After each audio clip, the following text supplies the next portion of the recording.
Hi again, everybody, and welcome to the Radio Guys Recap. I'm Dan Hoard. He is Dave Lapham. Time to talk about a long day for the Bengals in their 2019 home opener and a 41-17 loss to the San Francisco 49ers.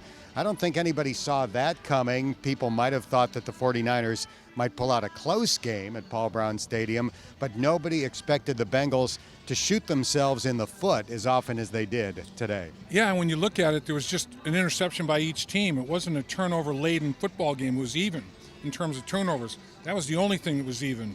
They got out-schemed, they got out-executed, they got out-hustled, they got out-physicaled, they all got out everything. I mean, I think just about every guy, when he looks at himself in the mirror after that football game, would say, in my matchup, did I win my matchup today or did I lose my matchup? And a high percentage, I'm not saying 100%, but damn close, lost their matchup. And when you're in that situation, you have an unbalanced equation. And, you know, they generate over 500 yards. Shanahan's scheme was, I think, a beauty to watch. And they made the defense try to defend horizontally, vertically, every blade of grass on the football field.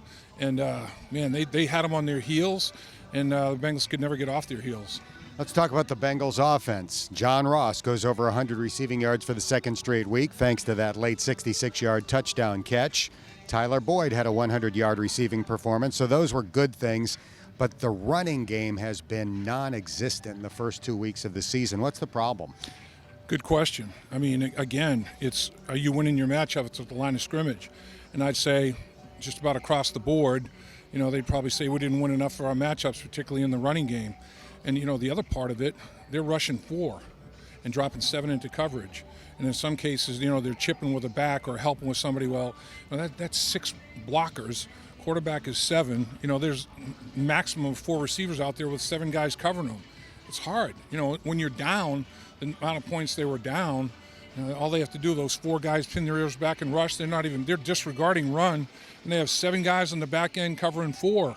So it got to be sometimes 7 guys covering 3 on the back end, and that's a tough dynamic. Dan, the way the game started, penalty on special teams, start on opening kickoff. Bengals offense goes backwards, take the sack. You know, they're in trouble there, and then defense gives up a touchdown. So all 3 phases lost, and they're down 7-0, and it kind of was a foreshadowing of things to come. They tied the game 7-7, but it never felt like they're on solid footing now, and the 49ers just started pulling away and kept their foot on the gas, and it's just one of those days at the office. I mean, you lose by 1, you lose by 24, they're both losses. Although, you obviously felt a lot better about losing by a point in Seattle than you did by losing by 24 here in front of your home crowd in your home opener in Zach Taylor's first home game.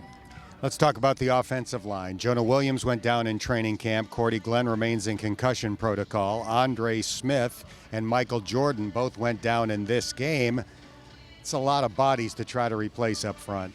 It is, I asked, who's the emergency guy? And it was like, I'm not really sure who the emergency guy would have been. That would have been unbelievably difficult. Maybe kick a tight end in there.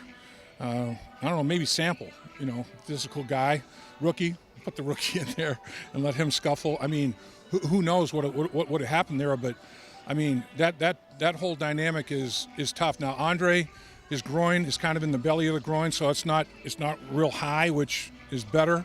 And Michael Jordan, they think it's more of a bruise kind of thing than any kind of structural damage, which is good as well. So hopefully they haven't lost anybody for any extended period of time. It was a humbling day for the defense. As good as they were in Seattle holding the Seahawks to fewer than 250 yards, they didn't really stop any aspect of the 49ers offense today. They didn't. Hot knife through butter.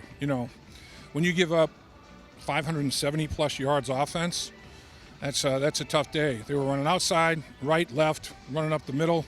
Like Newt Rockne said, go right, go left, go up the middle. That's what the San Francisco 49ers were doing. And then Jimmy Garoppolo could just stand back there, have a cup of coffee, read the classified ads, and throw the ball down the field.